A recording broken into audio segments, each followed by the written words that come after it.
let's begin on the scene in Washington, D.C. That is where the House Judiciary Committee has now received a letter from Meta CEO Mark Zuckerberg. Zuckerberg saying the White House pressured Meta to censor posts about COVID. Now Zuckerberg says he regrets bowing to what, in his words, was pressure. Our national correspondent Liz Landers joins us now live from Washington, D.C. And Liz, what else is inside this letter, and how are leaders where you are responding?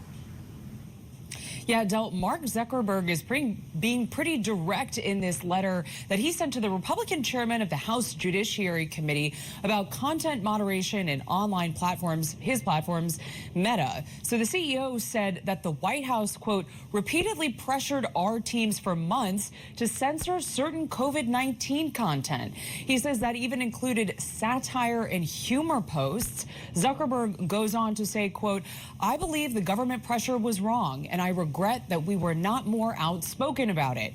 Zuckerberg seems to indicate that he has learned a lesson from this incident and that he's ready to push back more forcefully if this happens again. Now, a White House spokesperson told Scripps News in a statement, quote, when confronted with a deadly pandemic, this administration encouraged responsible actions to protect public health and safety. Our position has been clear and consistent. We believe tech companies and other private actors should take into account the effects their actions have on the American people while making independent choices about the information they present.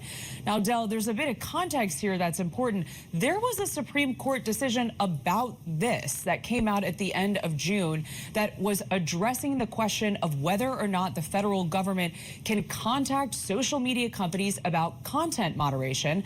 The court's decision said that, yes, the White House and other federal agencies can urge social media platforms to remove content they may view as mis- or disinformation. Now, I would add, Del, for the general public, this means that we cannot rely on Meta solely to be fact-checking content on their sites like Facebook and Instagram.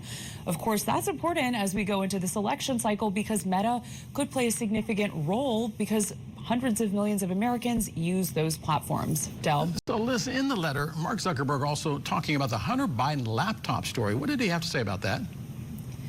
Yeah, Del, as our viewers may remember from 2020, this was a very big issue in the lead up to that election. So Zuckerberg brought that example up as well in this letter, saying that the FBI reached out to Meta in the lead up to the 2020 election about a potential Russian disinformation operation about the Biden campaign and Burisma, which is a private company. Zuckerberg said that when Meta saw the New York Post's reporting on Hunter Biden's laptop and the allegations of corruption involving Biden and his family, that their company, Meta, sent the story to fact checkers and temporarily demoted it on their platforms while they waited for a reply. Zuckerberg says that in retrospect, he shouldn't have demoted the story because it wasn't Russian disinformation. The laptop did prove to belong to Hunter Biden. Zuckerberg says that in light of that incident, Meta has changed their policies to make sure that something like that doesn't happen again, and says that Meta no longer temporarily demotes things in the U.S. while they are waiting for fact-checking. Del?